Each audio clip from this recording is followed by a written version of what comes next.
Perché au-dessus de Menton et de Roquebrune-Cap-Martin, dominé par le Montagel, Gorbio est un petit village au passé ancien.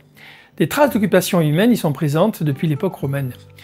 Gorbio a subi les contre-coups de l'histoire et des changements de frontières. Après de multiples péripéties, il passe sous le contrôle de la famille Grimaldi de Monaco, mais en 1860, par référendum, les habitants décident de leur attachement à la France.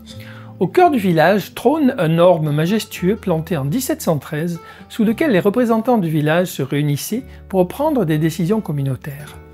La place de la Fontaine, datant de 1882, est le point de rencontre des habitants et des visiteurs. Elle est également le point de départ de nombreuses festivités locales, comme les marchés artisanaux et les fêtes patronales. De nombreuses animations festives et culturelles sont organisées principalement l'été, et notamment la célèbre procession des limaces. Un site incontournable est le château Lascaris, datant du XIIIe siècle. Vous pourrez également admirer la chapelle des Pénitents Blancs, datant du XVe siècle, qui abrite des expositions temporaires et des événements culturels. Parmi les monuments emblématiques, on trouve l'église dédiée à Saint-Barthélemy, un saint exceptionnel dans le comté de Nice, construite en 1683. Au même emplacement, les traces d'une église primitive ont été retrouvées. Une curiosité de cette modeste église villageoise réside dans le bénitier en marbre noir. Il provient d'une église orthodoxe et serait antérieur à l'église, peut-être du XVe siècle.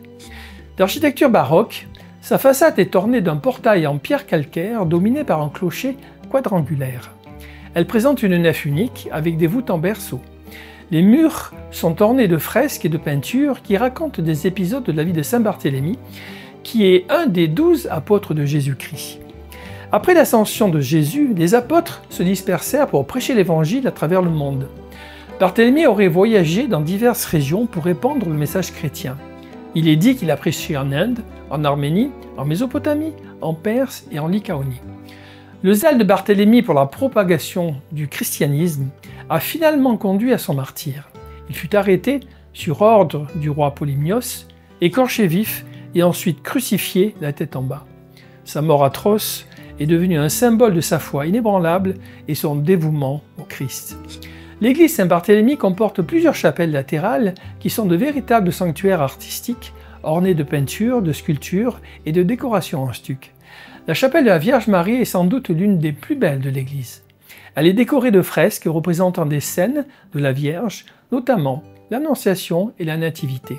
Au centre de la chapelle se trouve une statue en bois polychrome de la Vierge à l'Enfant, datant du XVIIIe siècle. La chapelle dédiée à Saint Joseph est décorée de tableaux illustrant la vie du saint patron des travailleurs. Une statue de Saint Joseph tenant l'enfant Jésus occupe une place centrale. Les fresques murales aux couleurs vives et expressives racontent les principaux épisodes de la vie de Saint Joseph, offrant un aperçu de son rôle dans l'histoire chrétienne.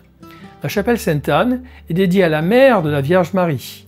Elle est ornée de peintures représentant des scènes de la vie de la Sainte Anne et de sa famille. Une statue en bois de Sainte Anne avec la Vierge enfant est placée sur l'autel, entourée de chandeliers en bronze. Une série de tableaux retrace la vie de Saint Barthélemy depuis son appel par Jésus jusqu'à son martyre. Ces œuvres sont des objets de dévotion, mais aussi des outils pédagogiques racontant aux fidèles et aux visiteurs l'histoire du saint patron de l'Église. Un autre point fort est le tableau représentant le martyre de Saint Sébastien. De très belles sculptures ornent l'église, réalisées en bois, en marbre et en bronze. Vous découvrirez la sculpture du Christ en croix, située au-dessus de l'autel principal. Réalisée en bois polychrome, elle date du XVIIe siècle et est remarquable par son réalisme et son expressivité. Le long des murs de la nef, on trouve une série de sculptures représentant les 12 apôtres. Ces statues en bois, finement sculptées et polychromées, sont disposées dans des niches et chacune porte des attributs spécifiques qui les identifient. La statue de Saint Barthélemy est située dans une niche à côté de l'autel principal. Cette sculpture en marbre blanc représente le saint tenant un couteau, symbole de son martyre. Bonne découverte!